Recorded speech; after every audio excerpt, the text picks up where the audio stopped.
And at question number 1, I call Neil Bibby. Thank you, Presiding Officer. To ask the Scottish Government what its priorities are for Scotland's railways in 2022. Minister Graham Day. Presiding Officer, our priority remains the continued delivery of passenger and freight services to ensure a fair and green recovery from the COVID pandemic. We will mobilise ScotRail Trains Limited, which will provide ScotRail services within the public sector under Scottish Government control. We must ensure passenger services reflect changing passenger needs, and we must restore the financial sustainability of rail services. Our successful support for rail freight will continue as rail freight volumes grow, and we will continue delivery of our rail decarbonisation action plan. Neil Bibby. If the Scottish Government want to grow passenger numbers in the new year, then hiking fares is the wrong way to go about it.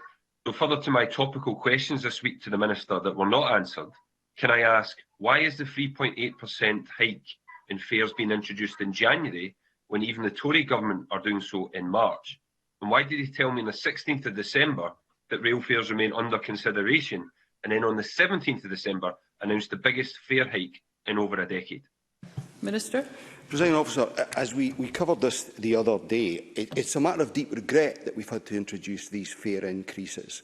The fact it's in January simply reflects that's when we were due to introduce an increase, if that's what we were going to do. We looked in very great detail about whether it was possible to introduce an increase below RPI. We looked at whether we could have no increase, and we were working on that over an extended period and late into the day. Can I call John Mason?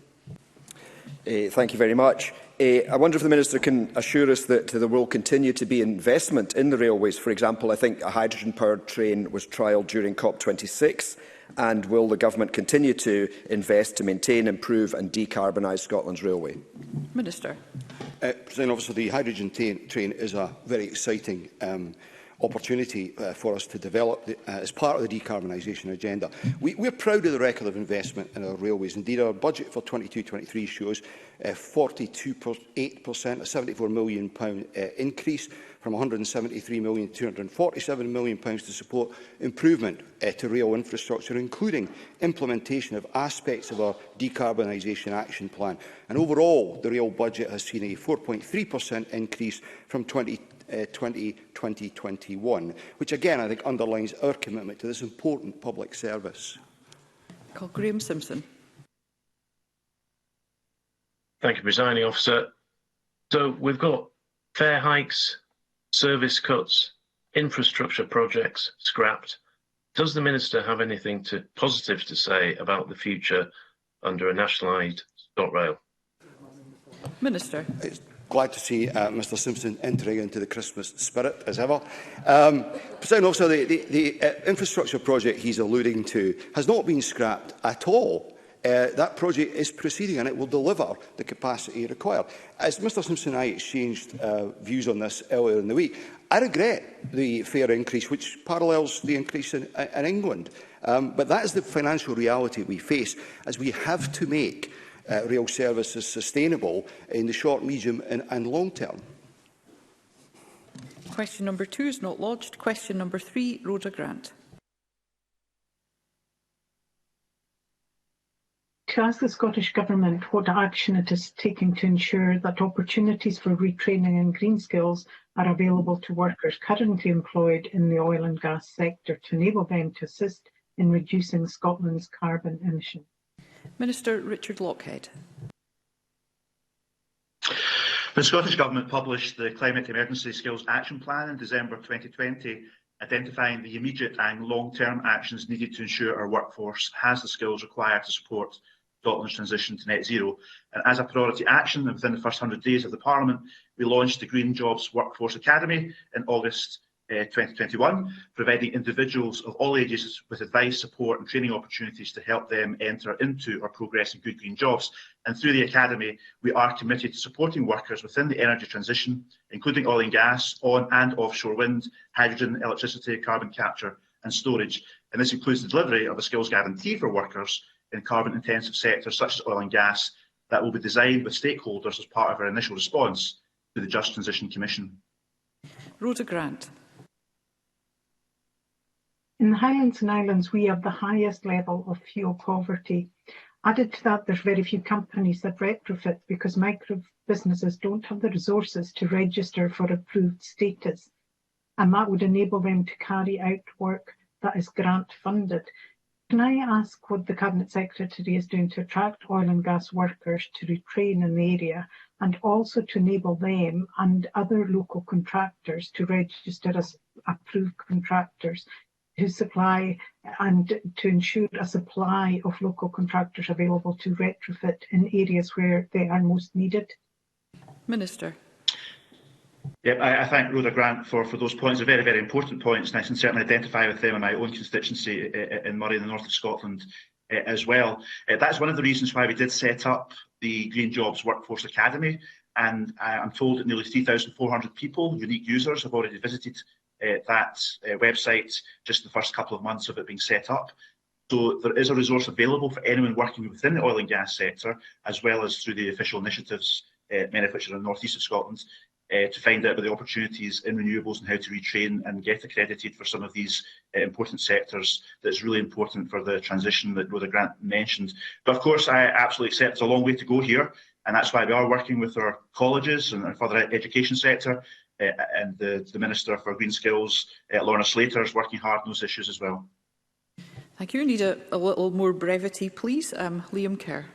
Thank you, Presiding Officer. The UK's £16 billion North Sea transition deal, which launched last March, aims to transition 40,000 oil and gas jobs in the next 8 years. The Scottish Government has allocated just £20 million to a Just Transition Fund.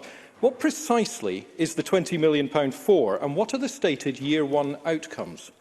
Minister. Can I say to Liam Kerr, I'm delighted the UK Government are investing resources into the North Sea after taking £300 billion plus out over the last few decades. It's good to get something back again for the north east of Scotland. And it's an important initiative.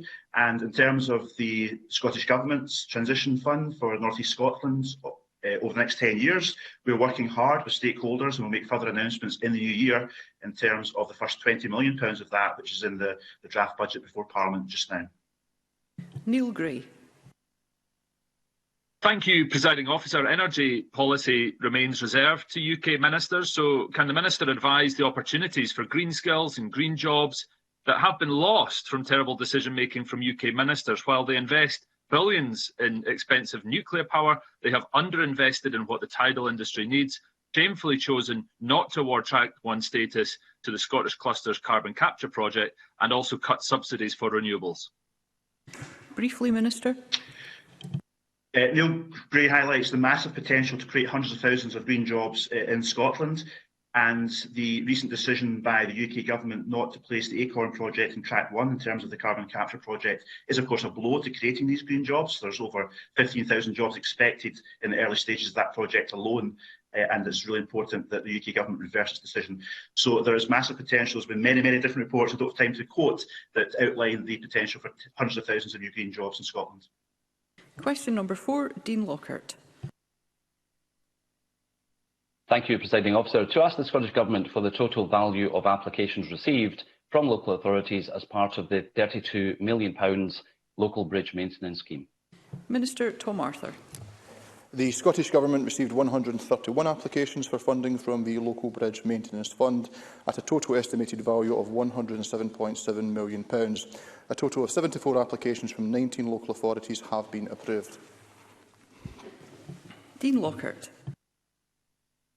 I thank the Minister for that response. The collapse of several bridges in rural Stirlingshire has caused significant disruption for local residents and businesses.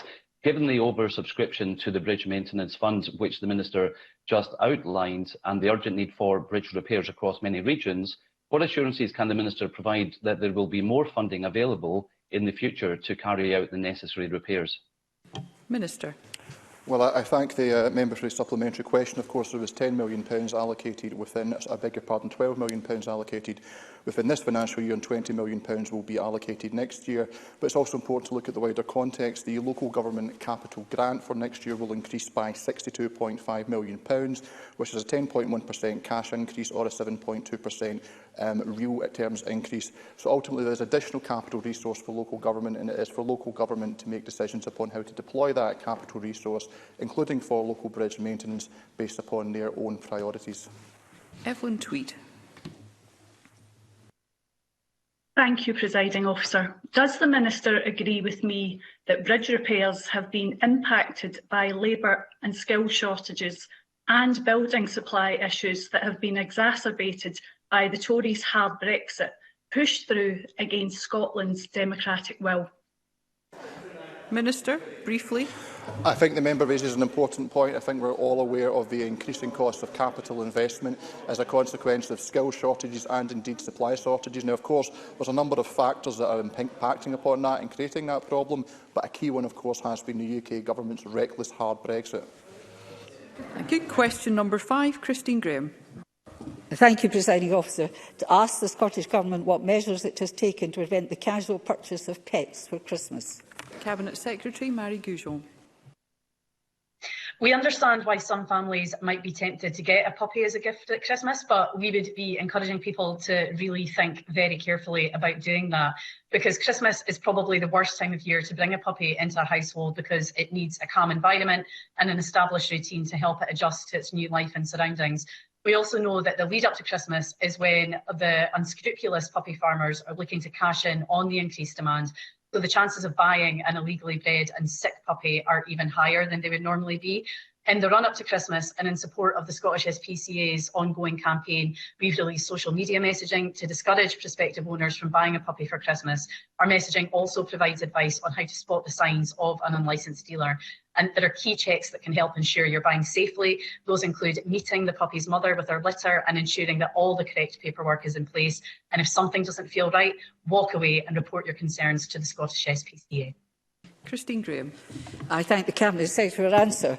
And campaigns and advice have their place, and they're very important. Yet, as the Cabinet Secretary has already said, illegal puppy trading from horrendous puppy factory farms and purchasing online continues. Often, as the Cabinet Secretary said, sick animals and then a great deal of distress and unhappiness for the owners.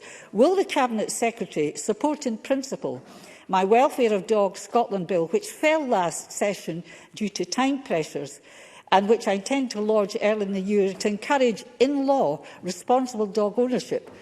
And by the way, Cabinet Secretary, yes, we'd make my Christmas. Cabinet Secretary. Well, I thank the member for her question, and I know that she's very passionate about animal welfare and has been looking to pursue this for some time. And of course, the Scottish Government welcomes any proposal that seeks to improve animal welfare in Scotland.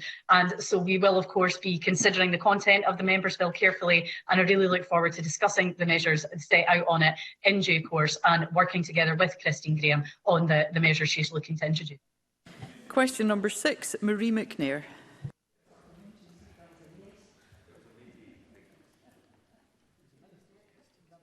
Ms McNair. Thank you, Presiding Officer. To ask the Scottish Government how its plans to bring ScotRail into public ownership are progressing. Minister Graham Day. Presiding Officer, on the 8th of December, I provided the Net Zero Committee with an update on arrangements to mobilise a wholly owned company, ScotRail Holdings Limited, and its wholly owned subsidiary, ScotRail Trains Limited. ScotRail Trains Limited will operate ScotRail services on expiry of the current franchise. ScotRail Holdings will provide oversight and management of ScotRail Trains Limited. The appointments of the Chief Executive Officer and Finance Director of Scottish Rail Holdings Limited was announced on the 10th of December. I will, of course, keep Parliament updated as mobilisation arrangements progress and as significant milestones are reached. Additionally, Presiding Officer, I am looking into the possibility of providing MSPs access to an additional informal briefing session in order for them to hear directly from some of the senior appointments and ask any additional questions they might have. Marie McNair. The Minister will agree that reliable and efficient railways are the backbone of the transport system. My constituents have raised concerns regarding the impact of the proposed changes to trains on the Milngavie line. Whilst there's no doubt the pandemic has had significant impact on passenger numbers, what assurances can the Scottish Government give that the views of my constituents will be fully considered by ScotRail? Minister.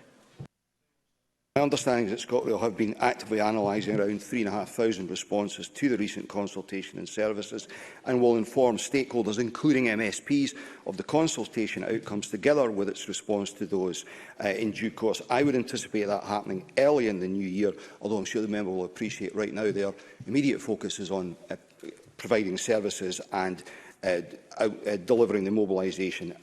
But I can reassure the member that Transport Scotland will be seeking assurances from ScotRail that the views of all respondents to the consultation have been appropriately considered. And whilst I am aware that ScotRail has developed a proposed timetable that seeks to offer service patterns that meet passenger forecasts, I would expect, in light of evidence promoted through the consultation, they will be considering adjustments to that proposed timetable. Daniel Johnson. Presiding Officer, it was heartening to hear about the plans for public ownership of Scotland's railways. But will the Minister commit now to full worker representation on the board of those governance structures that he just outlined? Minister. I think I've outlined previously, Presiding Officer, that the intention is to have staff representation on